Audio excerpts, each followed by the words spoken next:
I like this lens. Good. What length is it? It's 50mm.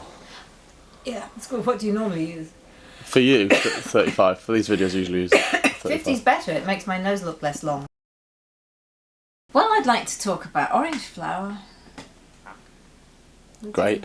I'm going to make a prediction because I'm not sure if I've smelt orange flower. I probably have. Yeah. But I'm going to make a prediction now. Which is? I would imagine orange flower just doesn't smell like oranges. Is it a white flower? It is a white flower. It sort of does, sort of doesn't. That's not. I'm not helping. Okay. I'm going to go for. I'm going to start most expensive and work my way back down. Great. Because I don't even have the most expensive. Where is it? Pardon me. Bless you. Oh wow, very colourful. Yeah, so it's an absolute. This one I have. Mm-hmm. See, my friend Marina Bartanilia, she has some sweet orange flower absolute. This is the normal one, which is flower of a bitter orange. And remind me what the process is with an absolute. Okay, so that is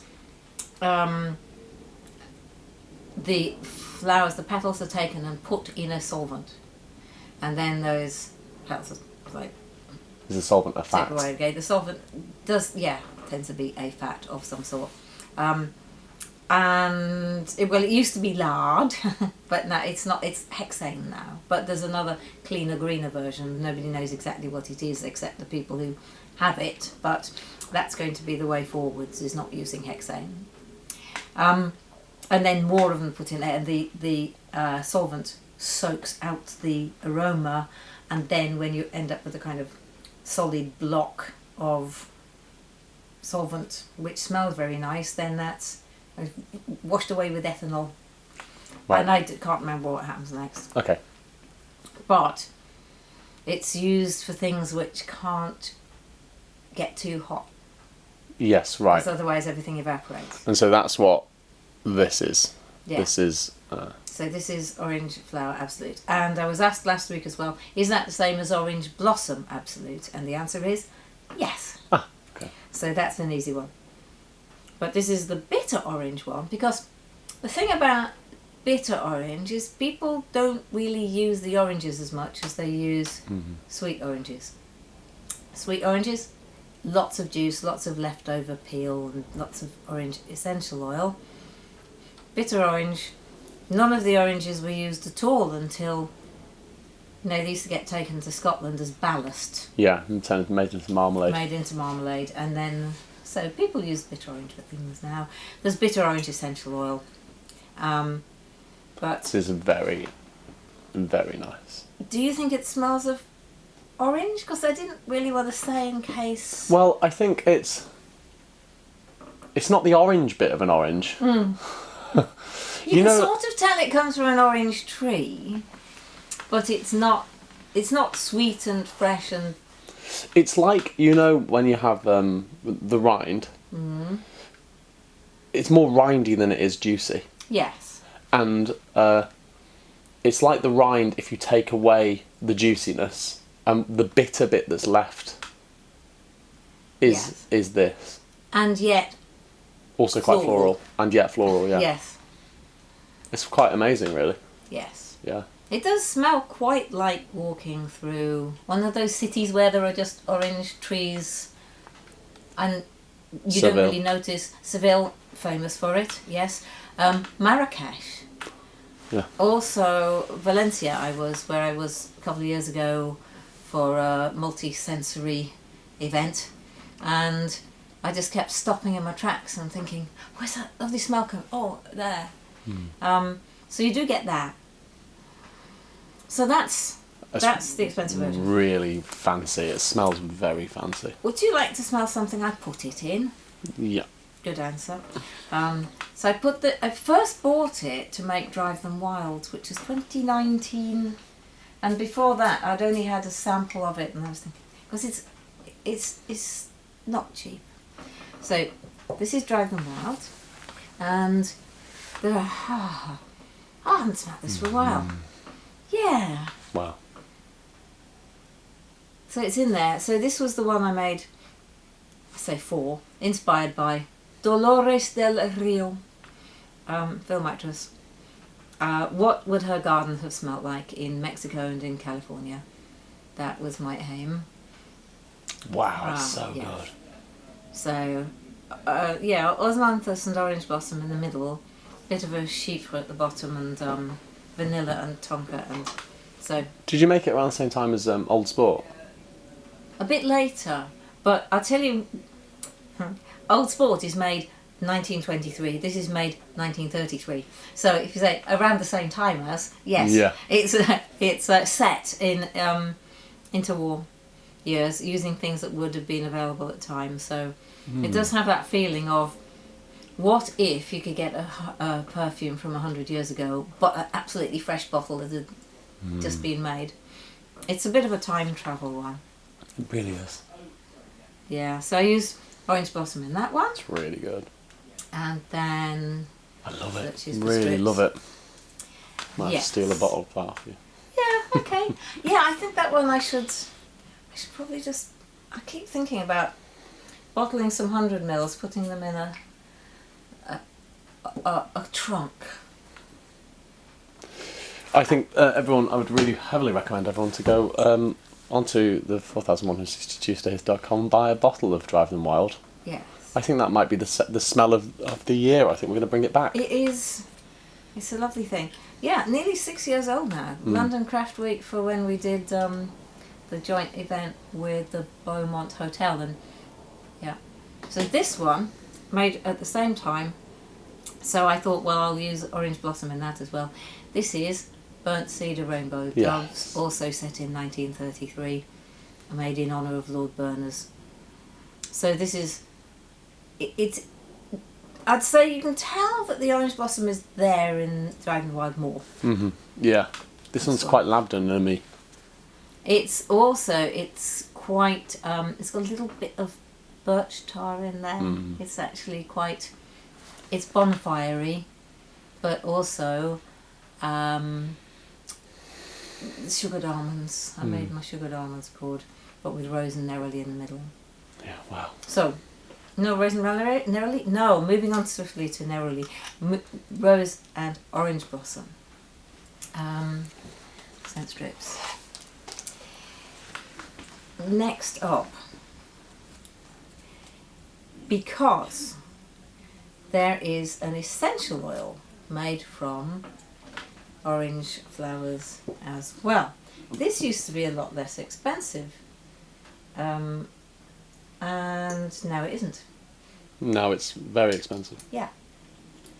Why is that? I don't know. I mean, it tends to be the availability. So it might be Harvest. That was we would have lost the 100 metres relay with that. That's like one of those moments when people say, they've dropped the baton. I watch the athletics. Okay, so this is the bitter orange flower essential oil, Neroli. So it's not sharper. Is it sharp? Is that the word I'm after? Yeah, I think it is. But it does, I think it smells more orangey. Yeah. But also more woody. Is it? This is a natural, is it? It is, yes. It is more woody. This one you'll smell a lot in things like 4711 cologne. It's an old bottle. It's very orangey, actually. It's quite juicy. So named after, or in honour of, the Countess, la Principessa de Neroli. Don't shoot me for my accent. But in the days when leather gloves would all be scented with perfume because they were really stinky, because leather is cured with sheep pee. Yeah. So there were always perfumers and leather makers next door to each other. So the Countess would perfume her gloves with Neroli and waft it under the noses of suitors. You can imagine it definitely smells better than sheep pea. So it's just orange? No, really. It's made of oranges? Orange flowers again. Made of orange It's flowers? yeah. That's so interesting. Stupid me, or I'd never even questioned it. I think a part of me always thought that there was a fruit called a neroli. Yeah, no. But yeah, well, why not? But it's it was named after her. So, but it's a flower. Yeah, of course. So, but the I've difference never questioned between it being called neroli. you see, you've got still got the absolute there. You can see because of the colour. The difference between that and this, it's a bit like the difference between rose absolute and rose essential oil. The absolute is much more and the neroli is Yeah. for me. I agree. It's a lot brighter. Yeah. So, but then if the neroli is a bit too expensive, which because I was saying it's going that way. Mm-hmm. Let's see if you can spot what this is and why would you use that instead. Okay. It's the 50mm lens. I've got further to reach.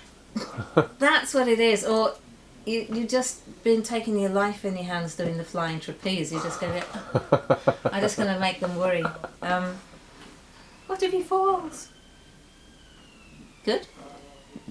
Yeah, sound effects bingo. There goes the police. Okay, so difference. This is more herby. Mm-hmm. It's more herbaceous. I Yeah. like it more Yeah, than the other interesting. two. And this one, for me, is higher still. It is, yeah, but it's also greener. Yeah. This is so funny. It's like you don't remember Julio Giorgio from the Fast Show, do you? No.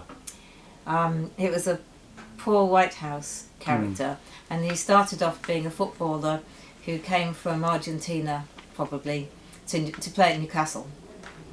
And at the beginning of the series, he only knew kind of 2 words in English, and so he'd be speaking in Spanish, and then he'd go, "I'll put it over the back of the net," and then and gradually by the end of the series, he was speaking totally like Geordie Spanish, in fluent Geordie football Spanish, with occasional Spanish word, and he just.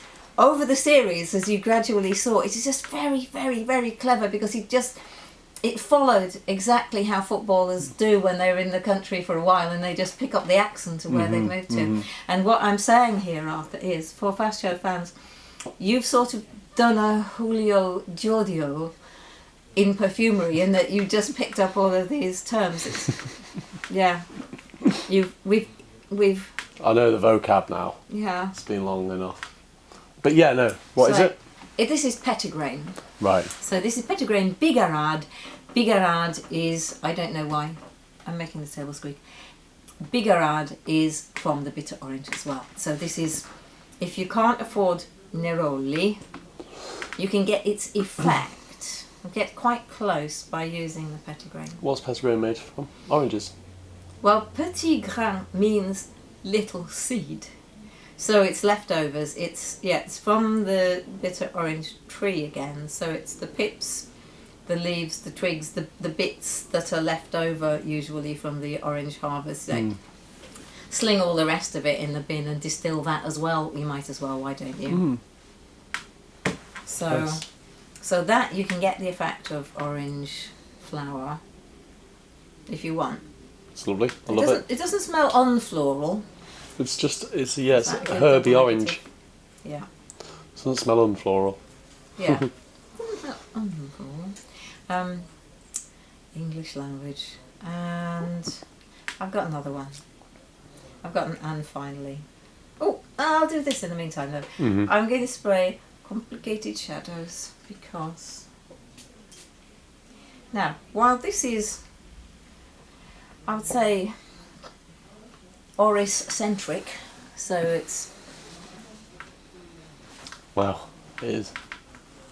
but in there we have orange flower absolute, orange blossom absolute, whatever you call it, plus some neroli because originally made the very expensive version and the less expensive version, and this one is the two merged. Mm. Yeah, I can smell them both in there, I think. Yeah, or at least I was thinking, I'm not sure I can, but yeah, but no, you definitely get the impression if you're looking for it, searching for it with your nose. Is that not looking for it, nosing for it? Yeah. Smelling for it. It's my favourite. It is. It's my favourite. I never expected to fall in love with complicated shadows, and yet Lost it now. There it is. it's now my thing. It's great. Okay. Right, so this one. Now this I used in Pillow Talk. Aha. But it probably needs to Wow. Right.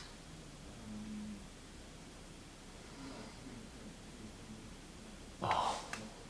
Wow. Mhm. Sharpest of the lot. Yeah. This is almost sour. Mhm. It's tart. Mhm. It's a lot more citric. Yeah.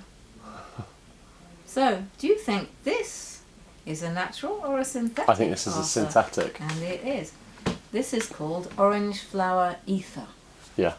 So, this, if I really don't have the budget for something, like I first was using that particular one because somebody. Okay. Birds. That's an interest. That's a different bird from usual, but I'll take it. Bingo score number 2. So this is a very light and lifty. So you can put this on top of, or you know, right. It's going to be the bit on the top of the fragrance that somebody steals and takes away. It doesn't last. But also I tend to blend this. I've got a blend down there called Orange Flowers and Yuzu. And it's orange flower ether plus yuzu aldehyde, also known as yuzu zest. But this, with the natural, will do a thing. Add it, say, on top of. Let's go petitgrain. Orange flower. This is sort of my new favourite thing. I bargain. Bargain off eBay. Huge box up there that says 10 centimetre round filter papers full of these. So for us, I'm going to do one each. So what's that you're popping on there? This is the petitgrain, Figurade, and I'm going to put a drop of orange flower ether on, just as a little experiment right on top. So these are the 2 cheapest ingredients. Yeah. I saw an interesting discussion this week. And there you go. It reminds me of a sort of 1950s BBC microphone. Yeah. Like, they're going like, under news today, brought from you from the BBC. Plane. 3, helicopter. Helicopter, yeah. All we need now is the police horses, and we're like, that's it, we can retire. Yeah. Peak sound effect. So, with the orange flower ether and the petitgrain. It smells, it's a lot more complex. It smells a lot more similar to... Smells a lot more similar to the orange flower, absolute. It does. Yeah. So, yes, so what I was going to say before I was interrupted by a helicopter was that I read somebody saying, look, it's not about the cost of the materials. If you get a painting, you look at a painting and you really love it, you don't go, ooh, how much did you pay for the blue? I mean, people might, but that's not the point. The point is the effect that it makes. How much the blue paint cost you. It might influence how long it would last if you put it in the sunshine, but don't put it in the sunshine. But it doesn't influence the beauty of what you're looking at. So if I wanted to make an orange flower accord, an orange flower note to come leaping out of the bottle at you from petitgrain, bigarade and orange flower ether, that would cost me, I don't know, 1/10 or something. No, a lot less than that. Maybe a 20th of the orange flower absolute. It still makes for a lovely perfume. This public service announcement was brought to you by 4,160 Tuesdays, attempting to save you money on making your perfumes. I won't get a job doing public service announcements like that. But yeah, so that's... Yeah, I think that's... Yeah. That's today. Very So... interesting. Well, I mean, you know, you'd happily buy a piece of art that's a charcoal drawing. Well, spend an awful lot of money on a charcoal drawing. And it's not seen as any less, is it? It's an interesting point that you make. Because, I mean, if we're looking at expensive things in churches, you know, those icons, the original use of the word, as opposed to Dua Lipa, then you've got all this... people knew that blue paint cost a fortune because it was crushed up, lapis lazuli, whatever, and the gold around the halos was gold. But I guess that was done in order to have an extraordinary impression on the visitors. I'm like, oh, look at how expensive the paintings are. Because if you looked at what they're portraying, they're all a bit rubbish at actually portraying the subject. I mean, they don't look like people, do they? But expensive. I think maybe you get the same effect if you just throw expensive things in the perfume and go, oh, look how expensive it is. It's not the same as beauty. Yeah. You can make beautiful things out of expensive things, but you make beautiful things out of things which do not cost very much money, is my lesson to the perfume makers of the world today. And we're surrounded by tassels. What is this? Does the 50mm lens put these all up? Yesterday I spent the day gluing up, because, you know, nipple tassels don't stick themselves on, you know. And also, if you use them, they're ordinary glue, they fall off. So, yeah, I'm about... Well, I have sort of launched... I don't launch things. Oh, yeah, there's one. With the box. Here's one I filled earlier. Oh, yeah, there's fountain pens. Various stages of Tempest Rose. Yeah, here's one. Did I put orange flower in this? There is actually orange flower in this, in the Sparkles Accord. Yeah, I don't need to take the cap off. So this is the Tempest Rose fragrance that you made. Yeah, it does have orange flower. It's really, really good. And and if you want a bottle with a nipple tassel on it, where can I get it? 4160tuesdays.com, and also it's going into Brickyard. We're going to deliver it tomorrow on the way to a comedy show. I've got so much better at this.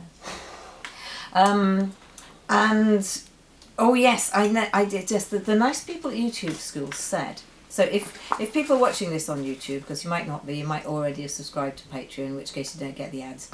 But I am reminded that I sort of do this to try to help people make perfume without spending an absolute fortune and without falling into that trap of thinking they have to buy the orange flower absolute when they could be using petitgrain and orange flower ether.